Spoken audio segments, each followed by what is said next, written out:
Number 1. Albert Anastasia. Albert Anastasia was born Umberto Anastasio on September 26, 1902, in Tropea, Calabria, Italy. He was one of 9 children in a poor family. At age 15, he stowed away on a ship bound for New York. He jumped ship in Brooklyn and immediately went to work on the docks. The waterfront was run by Italian gangs, and he fit right in. By his early 20s, he had already killed his first man. He was arrested for the murder of a longshoreman named Joe Sox Lanza in 1920, but the witnesses disappeared and the case collapsed. That became his pattern. He changed his name to Anastasia to sound less Italian and less traceable. He muscled into the International Longshoremen's Association and controlled several piers. If a dock worker complained about the kickbacks or tried to unionize honestly, Anastasia's crew beat him with lead pipes, broke his legs, or simply made him vanish.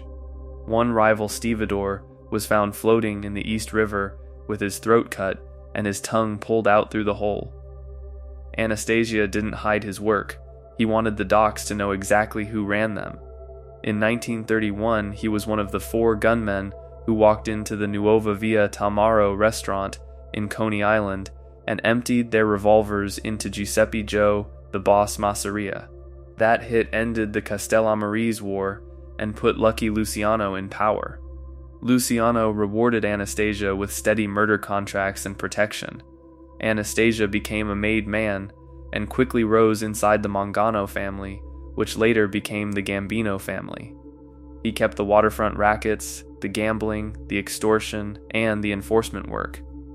By 1933, he and Louis Lepke Buchalter created Murder Incorporated. It was a professional killing service for the entire national syndicate. The outfit had a strict division of labor, spotters, drivers, shooters, and body disposal teams. Anastasia ran the Brooklyn headquarters out of a candy store on Saratoga Avenue. He personally approved every contract that came through.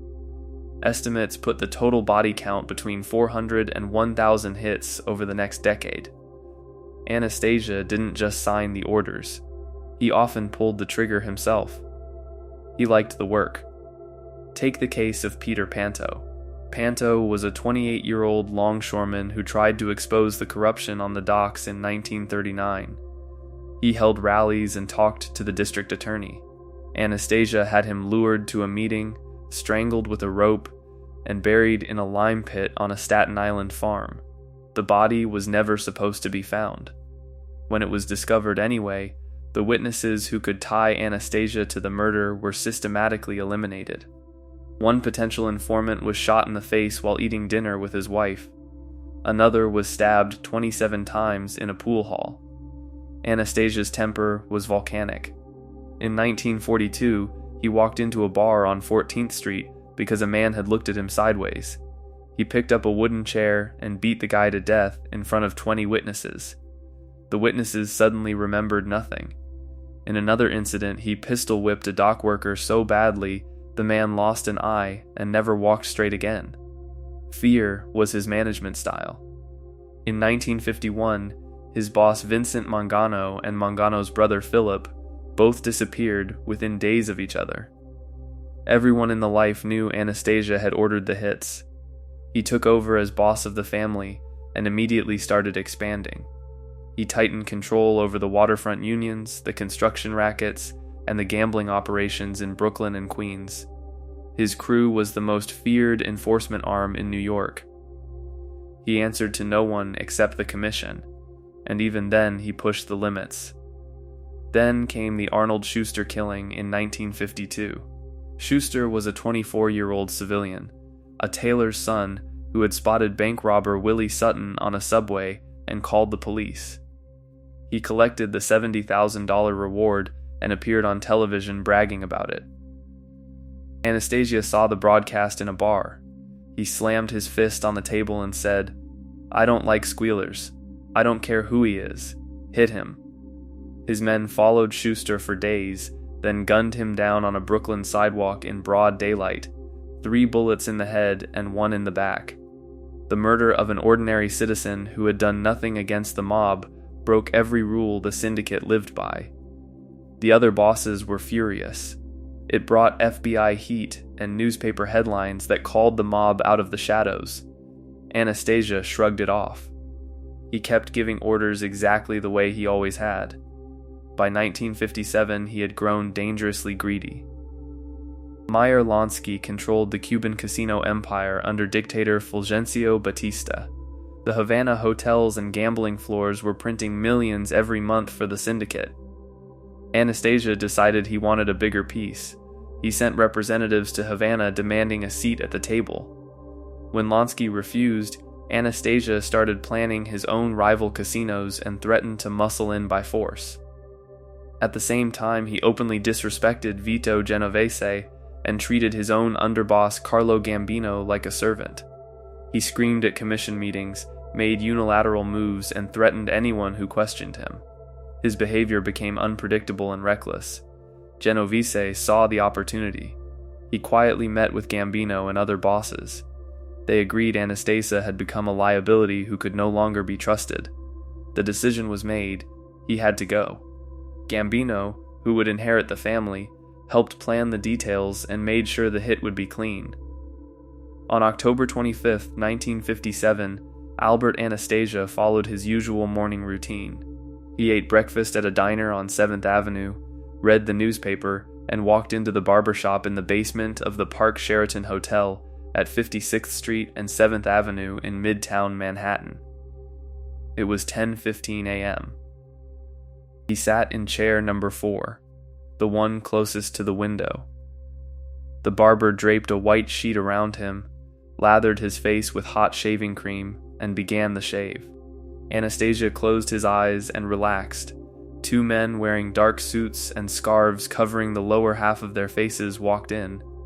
They moved fast. They shoved the barber aside. One man pulled a .38 revolver, the other a .45 automatic. They opened fire at point-blank range. The first shot slammed into Anastasia's chest. He jerked upright, eyes wide.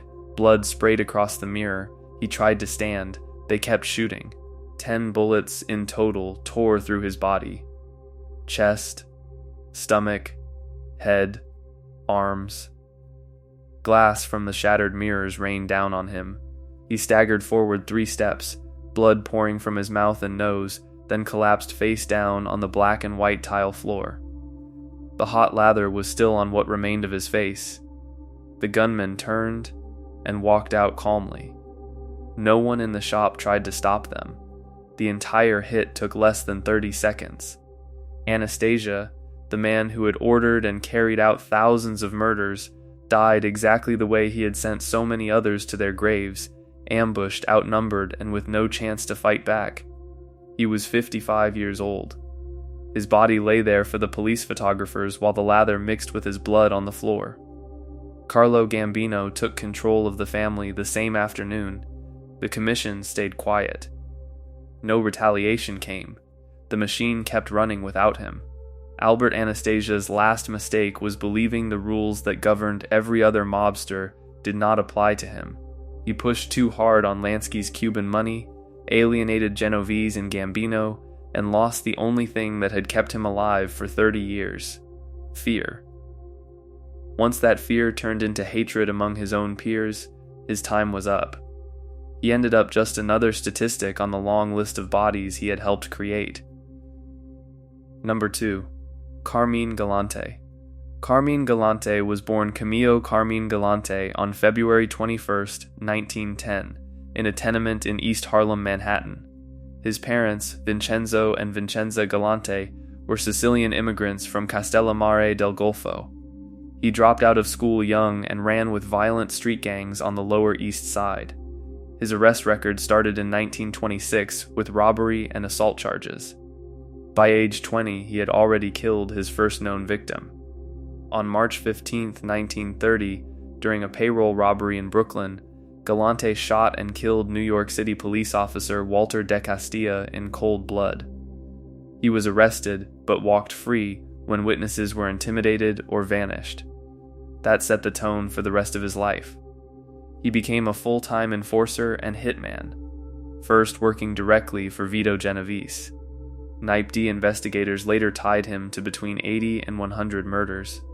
He strangled, shot, stabbed, and beat men to death without a second thought.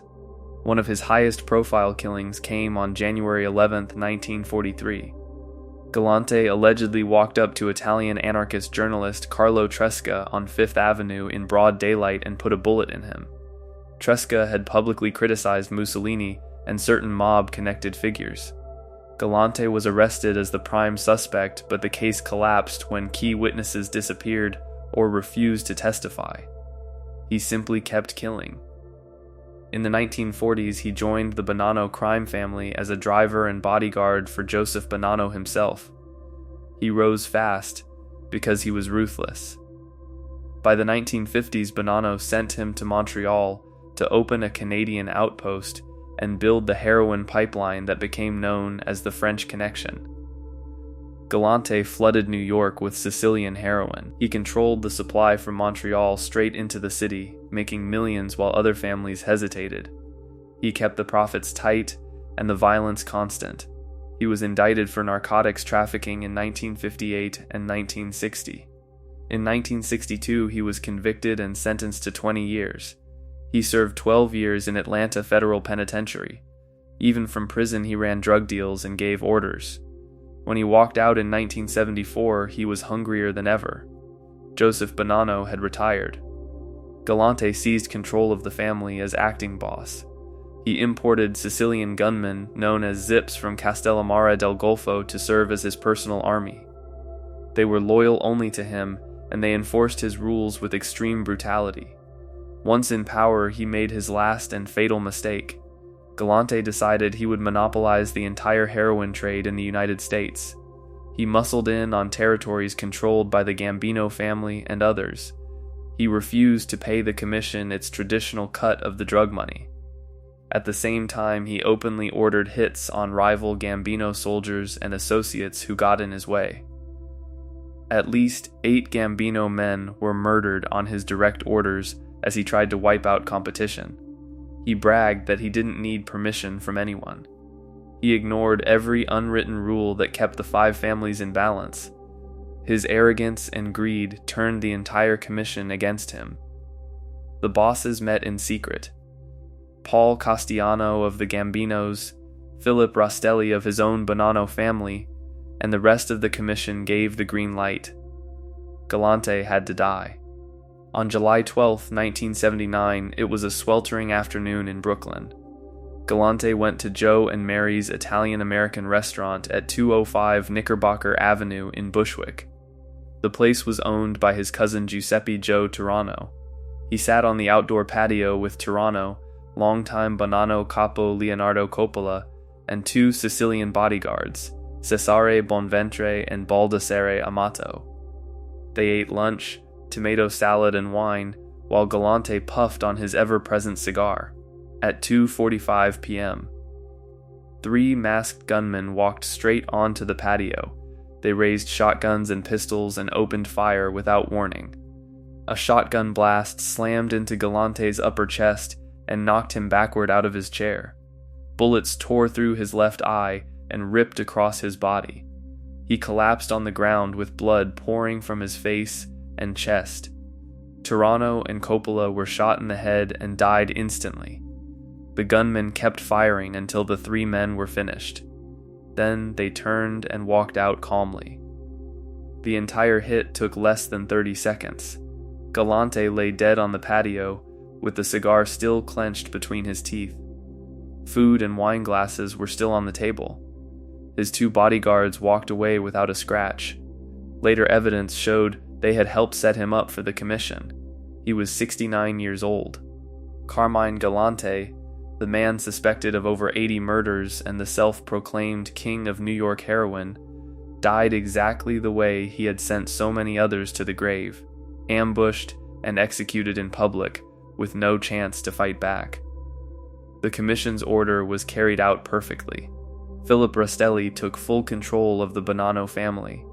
The heroin business continued, but now the profits were shared according to the rules Galante had tried to break. His greed and refusal to respect the commission's authority cost him everything. The crime scene photo of his body slumped in the chair with that cigar still burning became the final image of a man who thought the rules never applied to him. Number 3. Paul Castellano. Paul Castellano was born Constantino Paul Castellano on June 26, 1915, in the Bensonhurst section of Brooklyn. He was the youngest of 3 sons born to Italian immigrant parents. He left school after the 8th grade and quickly entered a life of crime. His first major arrest came in 1934 when he was caught in an armed robbery. He served a short prison sentence and returned to the streets more hardened. By the 1940s, he had become a made member of what was then the Mangano crime family, later renamed the Gambino family after Carlo Gambino took control in 1957. Castellano married Nina Mano in 1937. Nina was the sister of Gambino soldier Tommy Mano, making Castellano Carlo Gambino's brother-in-law through marriage. This family connection propelled his career. He started as a collector and enforcer, but soon moved into bigger rackets. He was involved in loan sharking, extortion, and labor racketeering. He stood 6'2" tall and weighed over 250 pounds, earning the nickname Big Paul.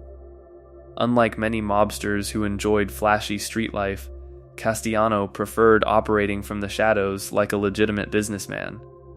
Under Carlo Gambino, Castellano rose steadily. He became a capo and later served as the family's consigliere. Gambino trusted him with sensitive matters because of his intelligence and discretion. When Gambino died of a heart attack on October 15, 1976, he made the controversial decision to name Castellano as the new boss of the Gambino crime family instead of the popular and feared underboss Agnello Neil Della Croce. This choice immediately created deep divisions inside the family. Many soldiers and capos loyal to Della Croce felt betrayed. Della Croce was the one who understood the street, the killers, and the traditional ways. Castellano was viewed as an outsider who looked down on the blue-collar mobsters. Once in power, Castellano transformed the way the Gambino family operated. He moved the family away from traditional street crimes like hijacking and armed robbery toward more sophisticated white-collar rackets. He exerted massive control over the construction industry in New York City, controlling concrete suppliers, unions, and major building projects. The family took kickbacks on everything from window installation to steel delivery. He also dominated the meat and poultry business through control of the unions at the Fulton Fish Market and major slaughterhouses. Garbage hauling, vending machines, and loan sharking all funneled millions into the family's coffers. Castellano lived in a sprawling mansion on Tot Hill in Staten Island that featured white columns and security cameras everywhere. The press called it the White House. He rarely left the property and avoided direct contact with low-ranking soldiers. Despite his corporate image, Paul Castellano was responsible for plenty of blood. According to later informant testimony, he was directly linked to ordering at least 5 murders, and he authorized dozens more during his 9-year reign. One brutal example was the 1978 disappearance of Nicholas Cibetta, a Gambino associate. Cibetta had made the mistake of insulting Castellano's daughter. Castellano ordered him killed, and his body was never recovered. In 1976, he ordered the double murder of father and son James and James Eppolito. The older Eppolito was a Gambino soldier who had been dealing drugs and running his mouth to the wrong people. Both men were shot in the head and their bodies dumped. Another was the 1983 execution of Roy DeMeo. DeMeo ran a crew that murdered over 200 people, often dismembering bodies in a Brooklyn garage.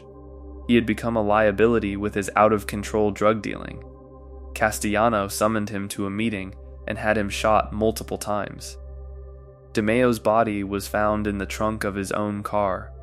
Castellano's biggest policy was his strict ban on drug dealing by made members. He declared that anyone caught dealing narcotics would be killed. He argued that drugs brought too much federal heat and attracted the wrong type of people. This rule created massive resentment because many of the family's soldiers and associates were already deeply involved in heroin and cocaine trafficking. While he publicly enforced the ban, it was widely believed that Castellano and his close inner circle were quietly taking a percentage of the huge drug profits coming through the family. This double standard infuriated the younger generation, especially John Gotti and his Bergen Hunt and Fish Club crew. The situation reached a boiling point in late 1985. On December 2nd, Neil Delacroce died of cancer at age 71. Delacroce had been the buffer that kept the peace between Castellano's faction and the street soldiers.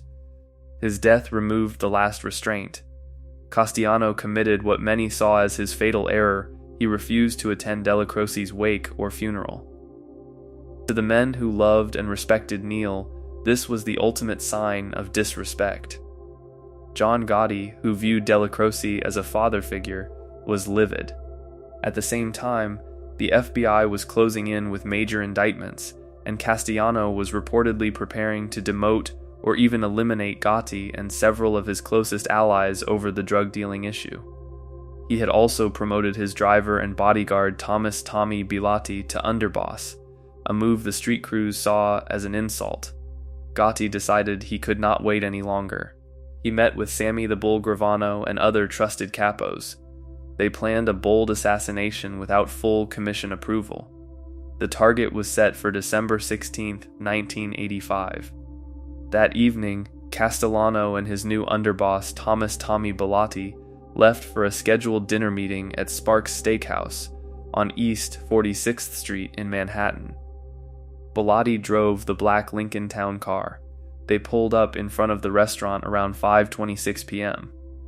As Castellano stepped out of the passenger door onto the sidewalk, 4 assassins in long trench coats and black Russian fur hats moved in quickly. The shooters were John Carneglia, Edward Lino, Salvatore Scala, and Vincent Artuso. The gunmen opened fire at close range. At least 6 to 10 bullets slammed into Castellano's head, chest, and body. He was hit repeatedly as he tried to react. His body jerked violently before collapsing onto the cold pavement in front of the busy steakhouse. Blood pooled around him on the sidewalk. Tommy Bilotti jumped out from the driver's side and attempted to draw his weapon, but the assassins turned on him immediately. He was shot multiple times in the head and chest at point-blank range and died instantly beside his boss. John Gotti and Sammy Gravano watched the entire hit from a parked car across the street. Once they confirmed both men were dead, they drove away. The 4 shooters disappeared into the Manhattan evening traffic. The brazen public execution sent a clear message throughout the underworld. Paul Castellano, the man known as the Howard Hughes of the mob for his reclusive and business-like approach, died at the age of 70 in one of the most famous mob hits in history. His body lay exposed on the street while dinner guests inside Sparks Steakhouse ducked for cover. John Gotti took over the Gambino family within days and became the most high-profile gangster in America. Castellano's downfall was caused by his own arrogance and disconnection from his men. By skipping Neil Delacroce's funeral, enforcing a hypocritical drug policy, and treating loyal soldiers with contempt while living like a king in his mansion, he signed his own death warrant. The man who tried to run the Mafia like a corporation learned the hard way that in this world, respect and fear on the street still mattered more than white-collar profits. He ended up dead in the gutter, just like any other soldier who lost the power game. Number 4. Benjamin Siegel.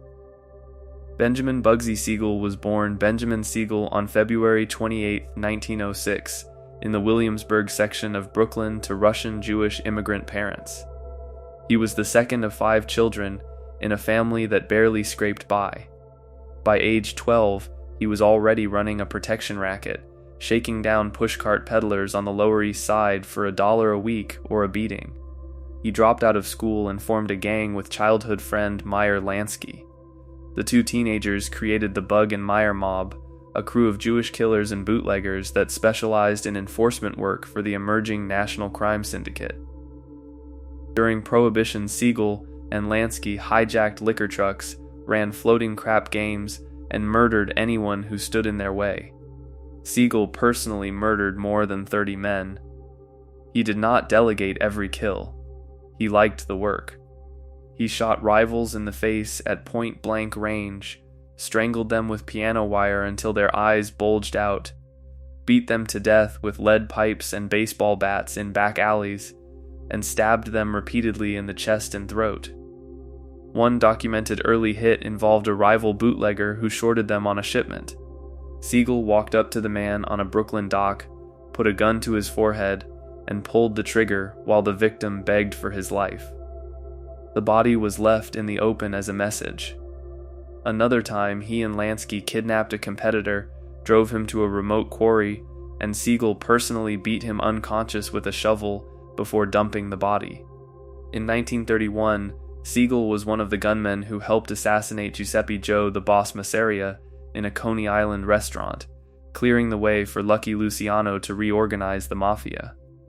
Luciano rewarded him with more power.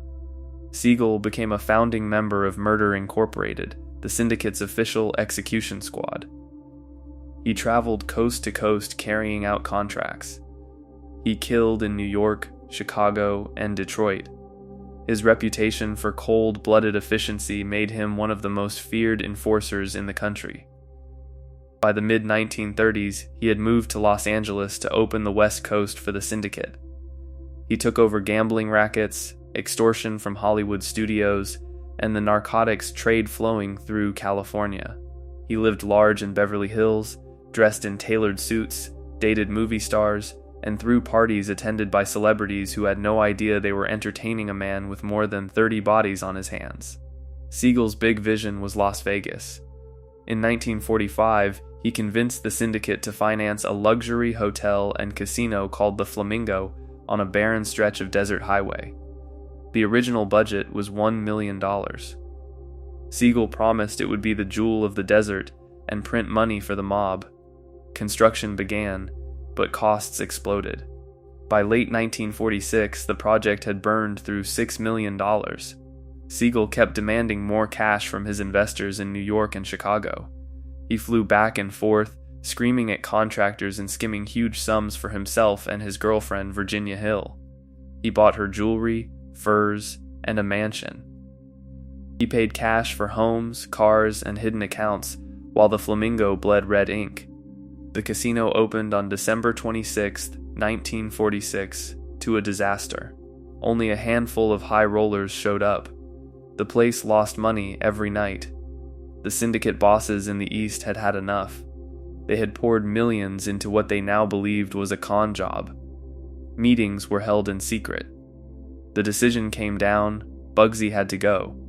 On the evening of June 20th, 1947, Siegel was staying at Virginia Hill's rented mansion at 810 North Linden Drive in Beverly Hills. Virginia was out of town. He had dinner with an associate, then sat down on the living room sofa in front of a large picture window. He picked up the Los Angeles Times and started reading the sports section.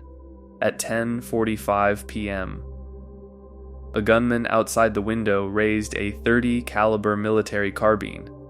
He fired 9 rounds in rapid succession. 4 bullets slammed into Siegel's head and upper body. One shot tore straight through his left eye socket, blowing the eyeball out of his skull and across the room onto the carpet. Another bullet ripped through his cheek and shattered his jaw. Blood and brain matter sprayed across the white sofa, and the newspaper still clutched in his hands. His body jerked violently with each impact, then slumped sideways. The entire hit took less than 10 seconds. The gunman walked away into the darkness. No one was ever charged. Siegel was 41 years old. His body was taken to the Los Angeles County morgue, where photographers captured the gruesome scene. One eye missing, the other half open, face caved in, blood soaking his silk shirt. The Flamingo had been closed temporarily after the murder. Within weeks, the syndicate put new management in place. The hotel started making massive profits almost immediately. The same operation that cost Siegel his life became one of the most successful casinos in Las Vegas history. Benjamin Bugsy Siegel, the man who personally murdered more than 30 victims and helped build the modern syndicate, died exactly the way he had killed so many others, ambushed without warning, his brain splattered across a room while he sat relaxed and defenseless. His last mistake was simple and fatal. He stole from the wrong people, lied about the numbers, and believed his charm and past service would protect him from the same rules he had enforced on everyone else for 20 years. The mob investors lost patience with the Flamingo's bleeding budget and the millions they believed he pocketed. Once they decided he was a thief instead of an asset, his life was over. He ended up just another name on the long list of bodies he had helped create. The desert kept growing, the money kept flowing, and Bugsy Siegel became a footnote in the very empire he had dreamed of building. Number 5. Vincent Gigante. Vincent Gigante was born Vincent Louis Gigante on March 29, 1928, in the Greenwich Village section of Manhattan to Sicilian immigrant parents Salvatore and Yolanda Gigante. His father ran a small grocery store on Sullivan Street. Gigante dropped out of school in the 8th grade and turned to street crime early. He boxed professionally for a short time as a light heavyweight under the name The Chin, a nickname that stuck for life. By his late teens, he was already a made member of the Genovese crime family, working as an enforcer and hitman under boss Vito Genovese. On May 2, 1957, Gigante carried out one of the most famous botched hits in mob history. Frank Costello, the acting boss of the family, had survived an earlier power struggle but still stood in Genovese's way. Gigante waited outside Costello's apartment building at 115 Central Park West. When Costello walked into the lobby after dinner, Gigante stepped up behind him, raised a .38 revolver, and fired at point-blank range. The bullet grazed Costello's scalp and tore through the side of his head. Blood sprayed across the marble floor. Costello collapsed but survived because the shot only creased his skull. Gigante fled, convinced he had killed the boss. The botched assassination forced Genovese to take full control anyway. Gigante was arrested but walked free when Costello refused to identify him in court, muttering the classic line, "I don't know who done it." The failed hit made Gigante's reputation as a loyal, stone-cold killer. Gigante rose fast. He became a capo and later underboss. He personally strangled, shot, and beat men to death for the family. In the 1960s and 1970s, he ordered dozens of murders to eliminate rivals, informants, and anyone who crossed the Genovese interests in the garment district, construction unions, and waterfront rackets. One victim was a loan shark debtor who fell behind on payments. Gigante had him dragged into a social club basement, tied to a chair, and beaten with a baseball bat until his skull cracked. The body was dumped in a New Jersey landfill. Another time, he ordered the execution of a made member suspected of talking to the FBI. The man was lured to a meeting, shot 6 times in the chest, and left in the trunk of a stolen car on the West Side Highway. By the early 1980s, Gigante had taken over as boss after Genovese's family leadership crumbled under federal pressure. He ran the most powerful and secretive crime family in New York from the shadows. But law enforcement was closing in. In 1987, he was indicted on racketeering charges. That's when he launched the act that defined the rest of his life. Gigante began wandering the streets of Greenwich Village in a tattered bathrobe, pajamas, and slippers, muttering to himself, drooling, and talking nonsense to imaginary friends. He shuffled into his mother's apartment building, sat on park benches, and pretended to be completely insane. Family lawyers and psychiatrists claimed he was a paranoid schizophrenic who barely knew his own name. The press nicknamed him the Oddfather. Judges and juries bought it for years. Multiple trials ended in mistrials or acquittals because he was declared mentally unfit to stand trial.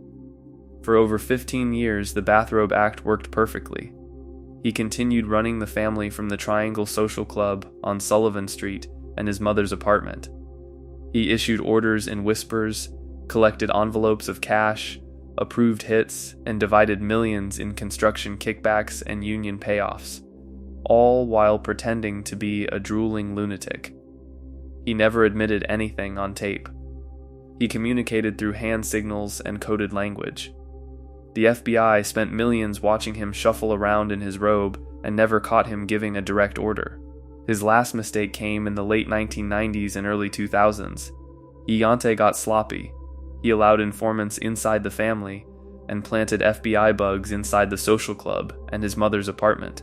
The recordings captured him speaking clearly, coherently, and in complete control.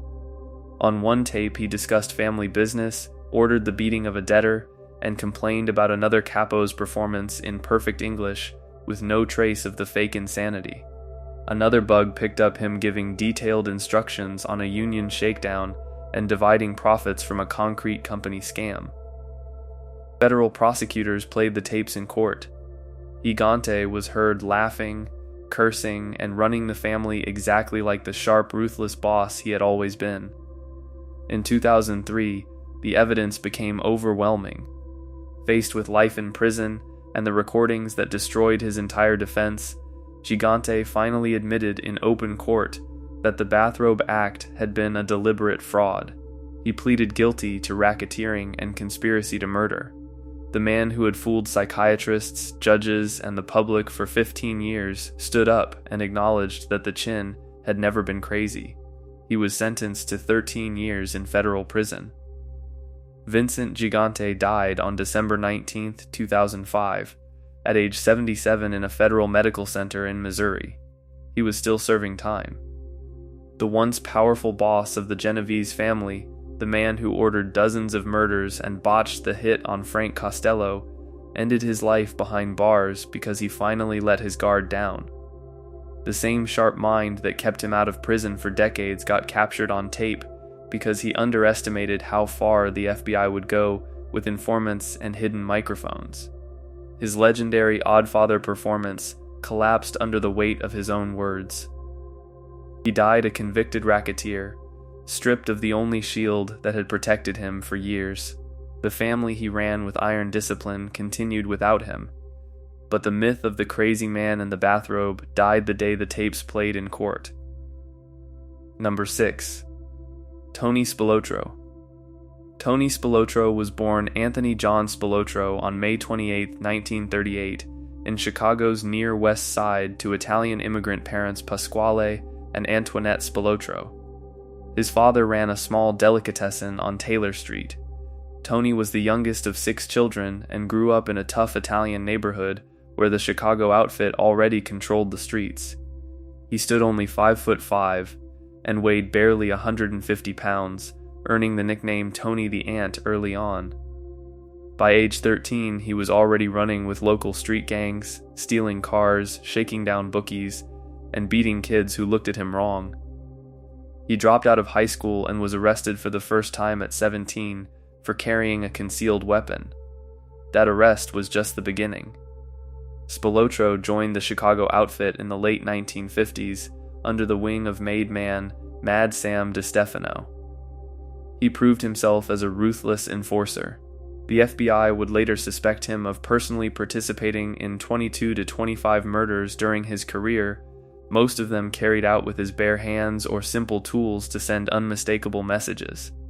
One early kill involved a loan shark debtor who missed payments. Spilotro dragged the man into an alley off Grand Avenue, beat him unconscious with a lead pipe, then stomped on his throat until the cartilage cracked and the victim stopped breathing. The body was left in a dumpster. Another victim was a rival bookmaker who tried to muscle in on outfit territory. Spilotro and 2 associates kidnapped him, drove him to a remote quarry outside the city, tied him to a chair, and took turns punching and kicking him for hours. When the man finally passed out from blood loss, Spilotro finished him by crushing his skull with a rock. The body was dumped in a ditch and never recovered for months. By the early 1960s, Spilotro had become one of the outfit's top street soldiers. He specialized in collecting debts, enforcing protection rackets, and eliminating anyone who talked to the feds. He once beat a suspected informant so badly the man's face was unrecognizable. Spilotro used brass knuckles, then switched to a baseball bat, breaking both arms, both legs, and every rib before slitting the man's throat with a pocket knife and watching him bleed out on the floor of an abandoned warehouse. These were not quick executions. Spilotro enjoyed the violence. He told associates it kept the fear level high and the money flowing. In 1971, the outfit sent Spilotro to Las Vegas to replace the previous representative who had been murdered. His official job was to protect the Chicago mob's hidden interests in the casinos. The outfit was skimming millions every month from places like the Stardust, the Fremont, and the Hacienda through rigged slots, phony markers, and kickbacks. Spilotro's real role was muscle. He made sure no one stole from the skim and that the local police and politicians stayed bought. He operated out of the Gold Rush jewelry store on Sahara Avenue, which served as his legitimate front. Behind the scenes, he ran the streets with an iron fist.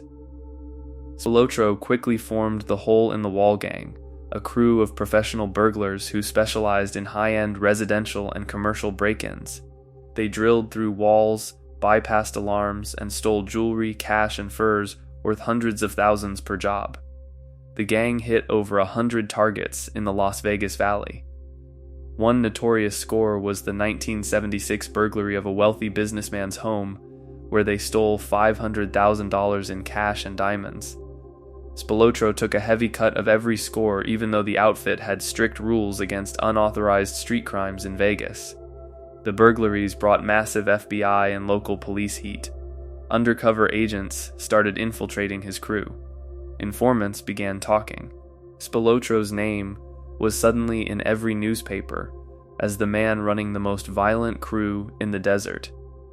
At the same time, he began a very public affair with Gary McGee Rosenthal, the wife of Frank Lefty Rosenthal, the outfit's frontman who ran the Stardust Casino. Gary was a former showgirl and high-stakes hustler. The affair was blatant.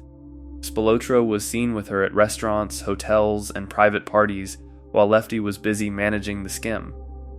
Lefty Rosenthal was one of the most important assets the outfit had in Vegas.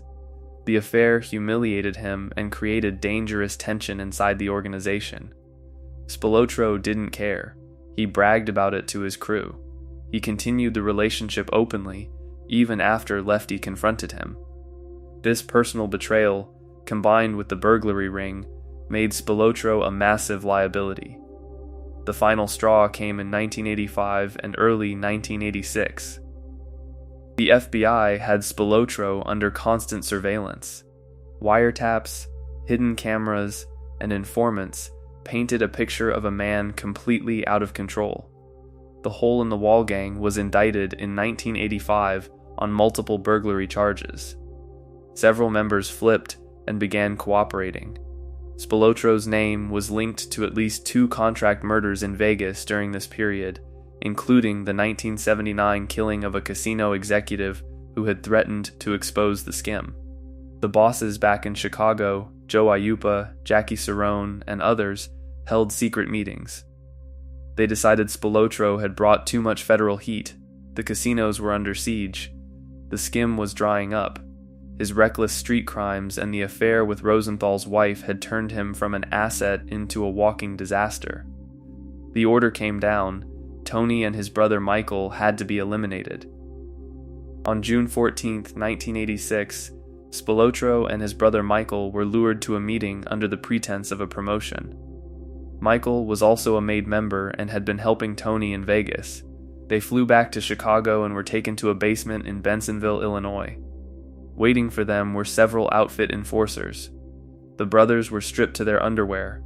What followed was one of the most brutal mob executions in Chicago outfit history. The killers beat them for over an hour using fists, feet, and blunt objects. Tony Spilotro was punched repeatedly in the face until both eyes were swollen shut and his jaw was shattered. His ribs were broken, his internal organs ruptured from repeated kicks to the torso. Michael suffered the same savage beating. The attackers stomped on their heads and chests. Both men were asphyxiated by the trauma, lungs filled with blood, airways crushed. Autopsies later showed Tony had suffered more than 20 separate fractures to his skull, face, and body. Their bodies were wrapped in plastic, loaded into a car, and driven to a remote cornfield in Enos, Indiana, near the town of Morocco. They were dumped into a shallow grave and covered with dirt and corn stalks. The bodies were discovered on June 22, 1986, after a farmer noticed the disturbed soil. The corpses were badly decomposed from the summer heat. Tony Spilotro was 48 years old. His brother Michael was 41. The murders sent shockwaves through the outfit. No one was ever convicted for the killings, but the message was clear: even the toughest enforcer could be erased when he became a problem. Tony Spilotro, the man the FBI suspected of 22 to 25 murders, the Chicago outfit's primary enforcer in Las Vegas, died exactly the way he had killed so many others: beaten, broken, and discarded like garbage. His last mistake was simple and fatal. He ran an unauthorized burglary ring that flooded Vegas with FBI agents, and he openly slept with the wife of the man running the most important casino scam in the country. These acts of greed and arrogance cost the outfit millions in lost revenue and brought heat that threatened the entire Las Vegas operation. The same bosses who once protected him decided he was no longer worth the risk. They had him and his brother tortured to death in a basement and buried in a cornfield so the desert could forget him. The casinos kept operating. The skim continued under new management. Tony the Ant became just another body in the long list of men he had helped put in the ground. The outfit moved on, but the legend of his brutal end served as a warning for decades. In this world, no one is untouchable when the bosses decide the heat is too high. Number 7, just kidding, 7, Roy DeMeo. Roy DeMeo was born Roy Albert DeMeo on September 7, 1942, in the Flatlands section of Brooklyn to Italian-American parents Anthony Joseph DeMeo, a laundry deliveryman, and Eleanor DeMeo. He was the fourth of 5 children. His older brother Anthony Chubby DeMeo was killed in action in the Korean War in 1951. DeMeo graduated from James Madison High School in 1959 and immediately went to work as a butcher's apprentice in a local meat market. The job taught him how to carve meat with precision and efficiency. That skill would later define his signature killing technique. By his early 20s, he was already loan sharking on the side, lending money at extortionate rates to neighborhood gamblers and small businessmen. He fenced stolen goods and ran small-time protection rackets. The Gambino crime family noticed his ambition and violence.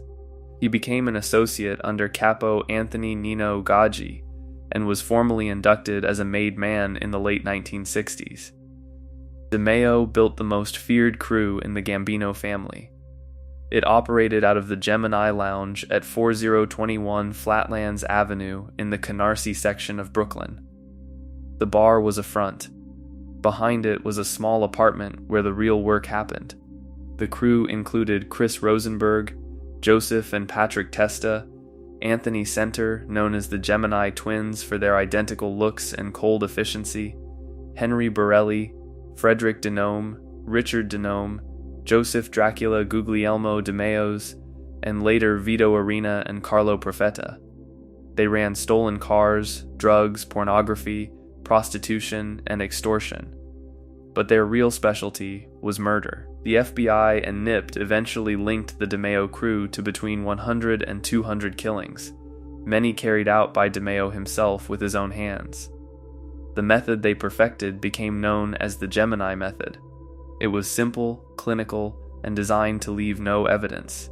A victim was lured through the side door of the Gemini Lounge into the back apartment under the pretense of a meeting, a drug deal, a loan payoff, or a friendly drink. Once inside, DeMeo or one of his men would step forward with a silenced pistol in one hand and a towel in the other. The victim was shot once in the head at close range. The towel was immediately wrapped around the head wound like a turban to stop the blood spray. The body was then dragged to the bathroom or a plastic-lined area, stripped, and hung upside down by the ankles from a meat hook or pulley system. This allowed the blood to drain completely into the bathtub or a large basin. With the body exsanguinated, the crew used butcher knives, meat saws, and cleavers, tools DeMeo knew from his apprenticeship, to dismember the corpse. The head was severed first, then the limbs, Then the torso was cut into smaller pieces. Each section was wrapped in plastic garbage bags, sometimes weighted with cement or rocks, and dumped in remote landfills, swamps, the ocean, or abandoned buildings across New York and New Jersey. No body meant no murder case. The method was so effective that the crew could kill in broad daylight and have the remains disposed of before nightfall. DeMeo personally participated in dozens of these killings. One of the first documented was in 1973 when Nino Gaggi ordered the hit on Paul Rothenberg, a major distributor of pornographic films who had fallen behind on extortion payments. DeMeo tailed Rothenberg in an alley in Roslyn, Long Island, and fired 2 silenced shots into his head. The body was brought back to the Gemini, processed with the full method, and never seen again. In 1975, the crew kidnapped Andre Katz, a man who had argued with one of DeMeo's associates over a drug deal. They took him to a supermarket parking lot, beat him, then finished him at the Gemini. His body was chopped up, and parts were found scattered in trash cans around Brooklyn. Pedestrians reported seeing a human leg sticking out of a dumpster. The crew panicked for a moment but quickly refined the disposal process after that. In 1976, DeMeo ordered the double murder of Gambino soldier James Eppolito Sr. and his son James Eppolito Jr. The elder Eppolito had been dealing drugs and talking too much to the wrong people. DeMeo and his men ambushed them, shot them in the head, and dismembered both bodies at the Gemini Lounge. The remains were dumped in separate locations. DeMeo bragged to his crew that the father and son hit sent a clear message: no one was untouchable. Another brutal example came in the late 1970s when a loan shark debtor tried to short the crew. He was lured to the lounge, shot, drained, and cut into 6 pieces. His head was found weeks later in a Staten Island landfill.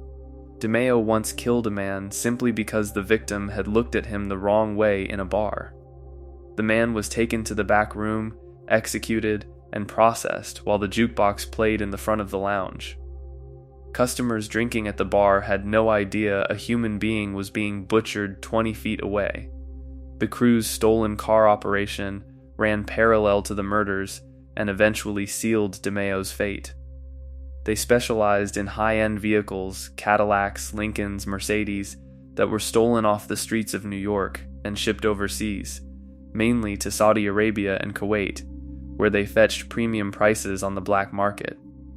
The Empire Boulevard operation in Brooklyn was the hub.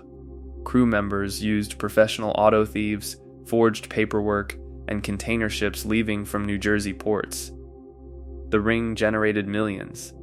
DeMeo took a heavy cut and funneled the profits up to Nino Gaggi and eventually to Gambino boss Paul Castellano. But the operation was sloppy. Cars were reported stolen daily.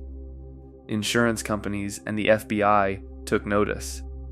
Undercover agents infiltrated parts of the crew. Informants started talking.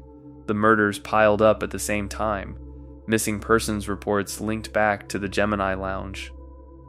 Federal task forces formed specifically to target the DeMeo crew. Wiretaps and surveillance showed the scale of the violence. The Gambino family was suddenly under intense federal scrutiny because of one soldier's operation. Paul Castellano, the Howard Hughes of the mob, ran the Gambino family like a corporation. He hated street-level chaos and the kind of heat that brought RICO indictments. DeMeo's crew had become a liability. They were killing too often and too publicly. The stolen car ring was drawing attention straight to the family's upper echelons. Castellano feared that if DeMeo was arrested, he would flip and testify against the entire organization to save himself. In late 1982, Castellano gave the order: Roy DeMeo had to go. The hit was to be carried out by DeMeo's own crew to keep it internal and send a message. On January 10, 1983, DeMeo was lured to the garage of crew member Patty Testa at 432 East 89th Street in Brooklyn, under the pretense of a routine meeting. He arrived wearing a long leather overcoat with a sawed-off shotgun hidden underneath. He was still paranoid and armed. Nino Gaggi, Joseph Testa, and Anthony Center were waiting. As soon as DeMeo stepped inside the garage, the shooting started. Multiple shots slammed into his head, chest, and arms. One bullet tore through his hand in a defensive reflex as he tried to raise the shotgun. He collapsed on the concrete floor in a pool of his own blood. The killers stripped the body, wrapped it in plastic, and placed it in the trunk of DeMeo's own black Cadillac Coupe de Ville. They laid an ornate chandelier on top of the corpse as a final grotesque touch. The car was driven to the parking lot of the Varuna Boat Club in Sheepshead Bay, Brooklyn, and left there. 10 days later, on January 20th, 1983, the Cadillac was towed because of complaints about the abandoned vehicle. When nipped detectives from the Organized Crime Control Bureau opened the trunk, they found DeMeo's partially frozen body. The winter cold had preserved it. He had been shot at least 6 times.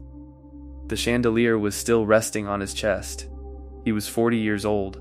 No one was ever convicted of the murder, but law enforcement knew it was an internal Gambino hit ordered by Castellano himself. Roy DeMeo, the butcher-turned-mobster whose crew was responsible for up to 200 murders and who personally carried out many of them with the cold efficiency of the Gemini method, died exactly the way he had sent so many others to their graves, ambushed by men he trusted, shot down without warning, and left to be discovered like discarded meat. His last mistake was the same one that defined his entire career. He generated too much heat. The stolen car ring and the non-stop body count brought federal task forces directly to the Gambino family's door. Paul Castellano, who had profited from DeMeo's violence for years, decided the butcher had become a greater risk than an asset. Fearing DeMeo would cooperate under pressure, Castellano ordered his own soldier eliminated by his own crew. The man who had perfected making bodies disappear was reduced to a frozen corpse in the trunk of his own car with a chandelier for company. The DeMeo crew continued for a short time under new management, but the Gemini Lounge era was over. The federal heat only intensified. Castellano himself would be gunned down 2 years later. DeMeo's legacy was simple and brutal. He turned murder into an assembly line business and paid the ultimate price when that business threatened the bosses who had once protected him. In the end, the machine he helped build chewed him up and spit him out, just like every other body that had passed through the back room of the Gemini Lounge.